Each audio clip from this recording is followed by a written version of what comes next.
Welcome, everyone. It's my pleasure to introduce you to Dr. John Mayer. Dr. Mayer's work as a psychologist has a global reach. Take a look at some of his amazing accomplishments.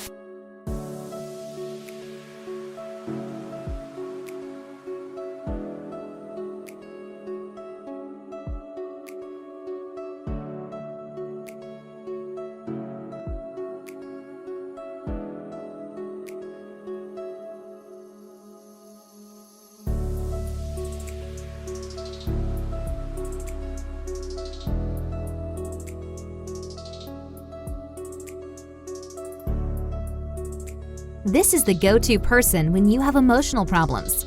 Someone to listen to and learn from. Now, here's Dr. Mayer. Thank you for that kind introduction. Now let me get started. Putting away your anxiety. In the first episode, I discussed my overall successful approach to coping with anxiety and stress. Now I'm going to give you some specific to-dos for packing it up and keeping it from disrupting your life. You control anxiety. Anxiety doesn't control you. That's our goal, our theme song. Before I begin, I want to give you a very important warning. If you experience what feels like a panic attack that lasts more than 45 minutes or more and doesn't seem like it's calming down, please call your primary care physician. Go to a walk-in clinic, or do an online telemedicine consult to expertly diagnose your condition. They may suggest going to an emergency room.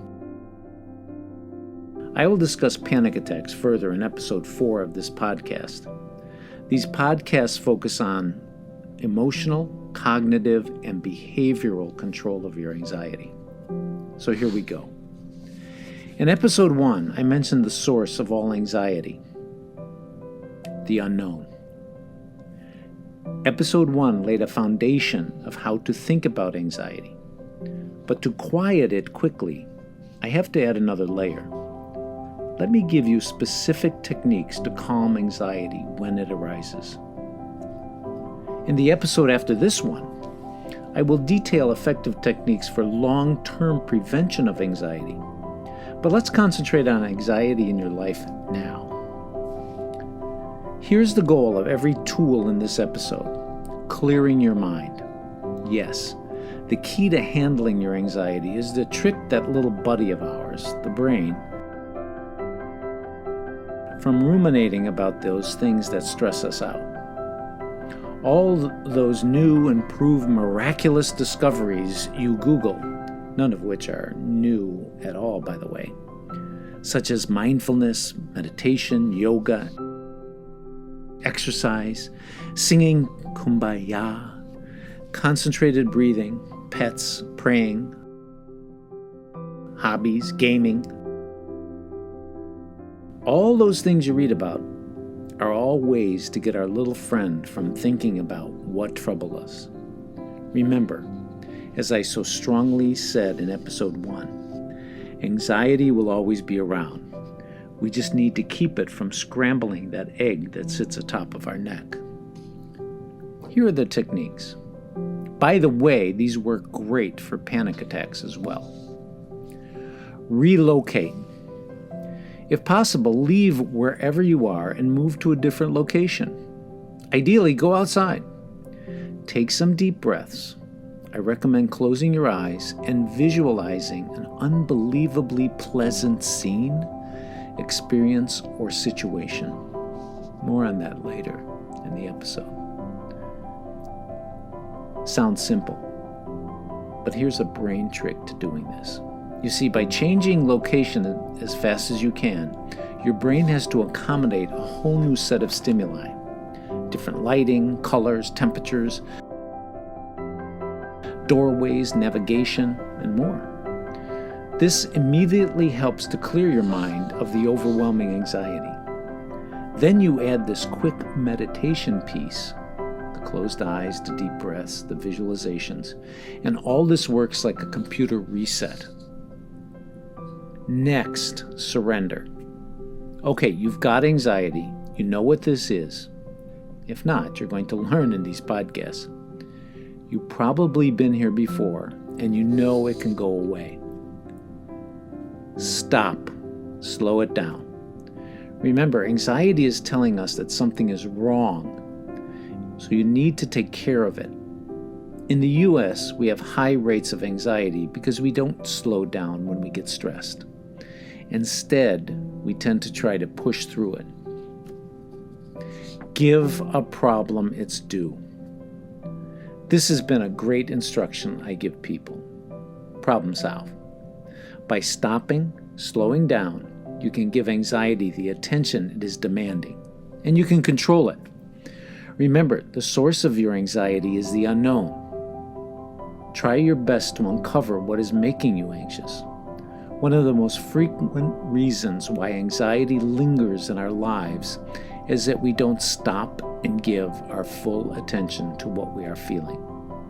We are a society of multitaskers. Stop that. Give anxiety its due. So, how do we problem solve anxiety? First, think about the source or cause. And please note, happy events can cause anxiety as well. If you can't identify it, reach out to a loved one and talk. Brainstorm with them. You'll be surprised how they might see right through it. Therapists and counselors serve the same purpose as well. I call these your lifelines. So be a detective, find out what is stressing you. All right, you figured it out. Now, what steps do you have to take to solve the problem? Again, if you can't arrive at this on your own, reach out to your lifelines. Now, you'll need to answer and put in place the following questions and needs. What resources do you need to solve the problem? How do you gather these resources? What are the obstacles to solving it? How do you eliminate these obstacles? Does the problem have a time pressure or deadline? Regardless if it does or it doesn't, set a timeline for yourself for solving it and schedule it. Literally put it in your calendar. Each step of this problem solving, I would write down for yourself and put this all in your calendar. In another podcast, I will devote a large amount of time to using your calendar and scheduling. It is a great tool for anxiety, and it's that important. Once you have put this whole process and each step into your calendar, you have given the problem its due, and you have a solution. What? Wait, a solution? You have given it a solution by giving it a visible record of written tasks scheduled into your life to solve it. Believe me, this takes a great deal of anxiety away. Writing it down like this makes it real. Now, this system of problem solving works great for anxieties that are under our control, like how we spend our time, not being slave to social media gossip, and so on. But let's be real. There are many sources of anxiety that we don't have any control over, like if there will be toilet paper in my local store, or hell, even in my own bathroom. Is some foreign power aiming a nuclear missile at my town?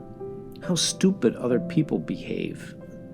And anxiety may arise from some physical reactions of our body chemistry. And finally, anxiety may arise from what I'm going to call jump scares, things that happen to us suddenly and without warning. So people ask me, okay, smart guy, how do we problem solve these away? The answer is we don't. So for these sources of anxiety out of our control, here's what we can do. Keep in mind what I said in the first podcast.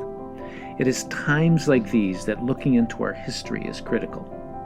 You have faced things like this before, and you have the skills and resources to undo and fix whatever happened. Okay, a jump scare occurred. We can't take that away, it's done. Now it's about calming yourself. Remember, clearing your mind or diversion is the key here. I suggest you create a buffet table of these techniques to select from. Too often people rely on one or two techniques and then give them up when they don't work. But like bellying up to a buffet table, Try your favorites first. And if they don't taste good, sample some new treats. Don't give up because your favorite technique didn't work today. Keep sampling new dishes until one makes you feel good. Here are some effective tools. As I keep on emphasizing, stop. Slow it down. Remember, anxiety is telling us something is wrong, so you need to take care of it. Slowing down makes us mindful of what is happening to us. Mindfulness simply means being aware of what you are feeling and thinking and what you need to do at the moment. Meditation. I'll be discussing meditation in a future podcast because there is a key element most meditation programs miss. Oh, sorry, Headplace, Mind Blender, or Be Calm, or whatever. But for now, these apps are okay and they can get you through. Break up your stress. Take breaks. Yeah, I have to remind you of that old American way. We suck at taking breaks. Lunches, work assignments, chores, and so on. Please stop, slow down when you're anxious. When you go back to work or your personal life, you'll be surprised how productive you will be. Entertainment, fun, hobbies. Anxiety hits you today. Pick up the activity or activities that you find fun and take your mind away from your worries. Such things as TV, movies, gaming, sports, art, crafts such as knitting or sewing, pets, animals, music, snuggling with your partner, all to name a few. Exercise. Exercise is hugely beneficial in calming anxiety. It not only clears your mind effectively, but it breaks up the physiological energy ball that anxiety creates inside of you. And, may I remind you, you're not training for the Olympics, so just move your body.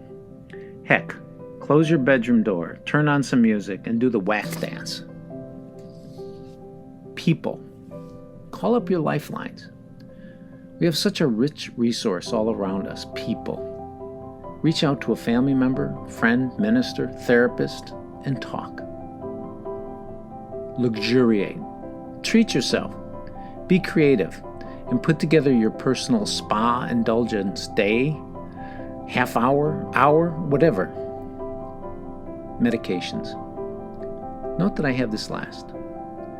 Medications have been transformational in mental health, but they should be turned to cautiously. Try all these methods first and earnestly. Even if you opt for medications to help your anxiety, everything I'm offering you in this podcast should be applied as well.